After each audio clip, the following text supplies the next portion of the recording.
Hello, this is the third video in the series on the structure of cell, and now we are going to discuss the eukaryotes.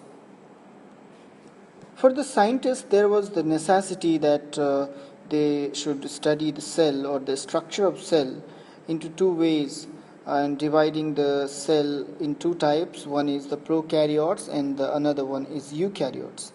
That is because some cells, what they found, they could not able to see the well defined organelles or the well defined structure inside the cell, and they named those kind of cells the prokaryotes. And then there comes the eukaryotes, where the scientists saw the internal structure or the small parts inside the cell was pretty much visible and pretty much well defined. The internal parts had its own boundary, so they call it the eukaryotes. So let's summarize what is there in the eukaryotes, the basic properties. First one is it has well defined nucleus. So the nucleus is well defined. Okay. And the second thing, which is very much associated with the nucleus, that the DNA which we have already discussed were floating in the cytoplasm because of there was no nucleus or not well defined nucleus. So here the DNA is pretty much associated with the nucleus, and it has many well defined organelles. Organelles are nothing but the organs inside the cell. And here we're gonna start with the endoplasmic reticulum, or better we draw a structure of the structure of cell.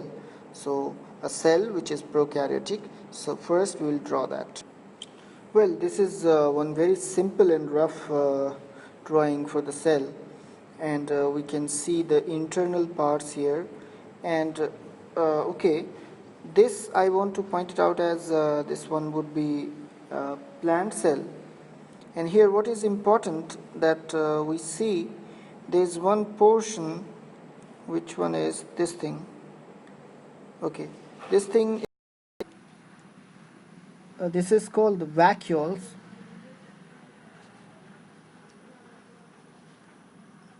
Okay, so vacuoles are actually a sac which is filled with fluids, and this is really big in plant cells, but very small in the animal cells. So this is one indication that we can find, yes, this is one plant cell, the big size of vacuoles. And one important thing is that there is one membrane around the vacuole which is called tonoplast.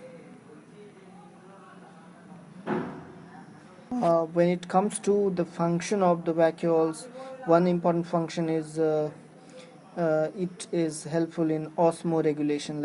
That is something with the regulation of the water content in the chemicals inside. Apart from this, there is one unique thing in the plant cell, which is the cell wall. So cell wall is a boundary of the plant cell. It is made of cellulose, and it is very tough. That's why it gives a definite shape and hard shape to the plant. And this is one reason that we find plants are more tougher when we touch it in comparison to the animals. When we touch animals, it is soft. We have soft skins. We can peel, not we can peel, but we can push the finger inside our skin, but this is not possible in trees. Now let's come to the endoplasmic reticulum. And these network, which is in shape a tube-like structure, or the channels which goes till this membrane which envelops the cytoplasm. So actually it goes till the boundary of the cell. So when we talk about the functions of the endoplasmic reticulum, it is something, the transportation of some materials so inside the cell, and like it goes till outside the cell. And another important function is the synthesis of proteins, which is also done by the endoplasmic reticulum. The majority of it can be seen around the nucleus, and it goes till the cytoplasm. And then let's talk about the ribosomes, which is spread all over the cytoplasm. And the main function of ribosomes include synthesis of protein. And again, it has one important help, that is it takes the synthesis of protein from amino acids. So, and it is spread all over the cytoplasm and is of very small size. So it is actually the dot structures what I'm putting all around. So these are the ribosomes, and it is spherical in shape.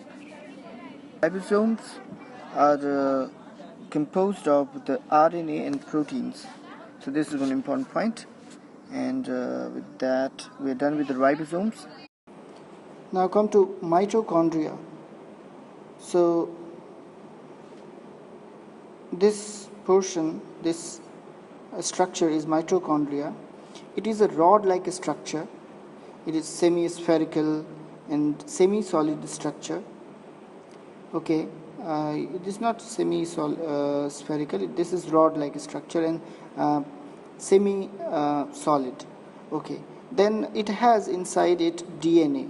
This is one important point. So we will write DNA is inside of mitochondria, and some enzymes also. So up to your level, you should know only DNA and enzymes are inside the mitochondria. Okay, and this is also called the powerhouse of the cell. Sort of, it generates energy for the whole cell. Okay, and we name it mitochondria. All right. So we are done with mitochondria. So what we are planning here to do, like you guys have to make notes, very simple notes. You can draw this diagram, and by multiple times watching the video you can write the parts and keep the very basic things inside your mind. No need to get expert in one particular thing. You just have to, when it comes to mitochondria, we'll focus on DNA and enzymes, and this is called the powerhouse. So these three things, that's it. So in the same way, we come to another organelles and we just keep the very important thing in our mind. So that can be done once we go through the video or go through the lecture 2-3 times, and we'll make a figure and then we'll put out the rough drawing and just we'll go through it. Okay, cool. Okay, like we have cytoplasm inside the cell, we have nucleoplasm inside the nucleus, and this structure is nucleus. Most of the time it is round, sometimes oval, cylindrical, elongated in shape. So there are various shapes, but this is one very important part in the cell. So this is the center of the cell, we can say, and it is filled with nucleoplasm. The same, liquid, what we found in cytoplasm, same sort of liquid is inside nucleus, and it is called nucleoplasm. And nucleoplasm consists of chromatin network, chromatin and nucleoli. Nucleoli is again a smaller, very smaller part inside nucleus. So this is the nucleus of the nucleus, nucleoli.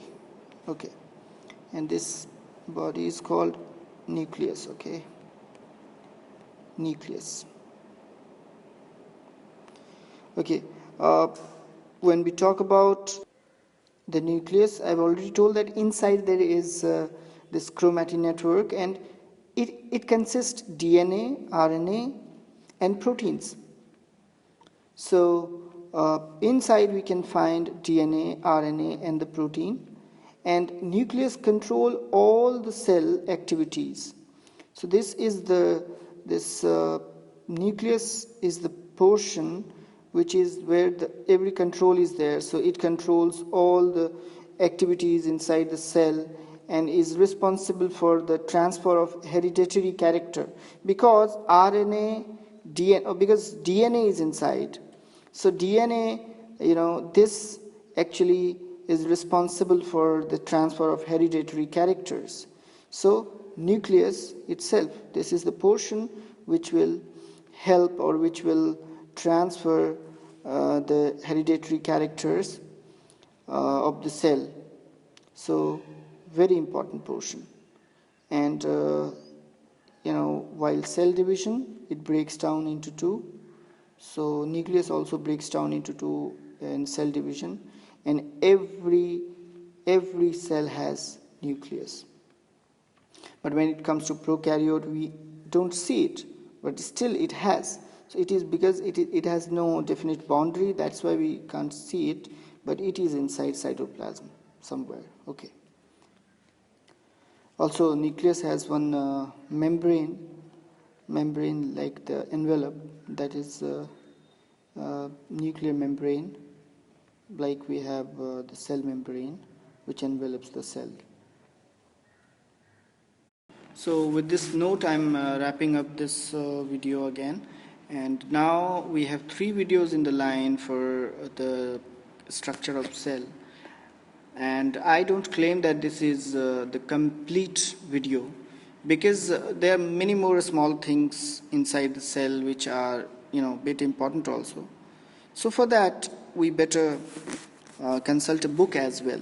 So this video will help you to go through the book, because basic things now you can go for the details, and you will find it interesting when you read.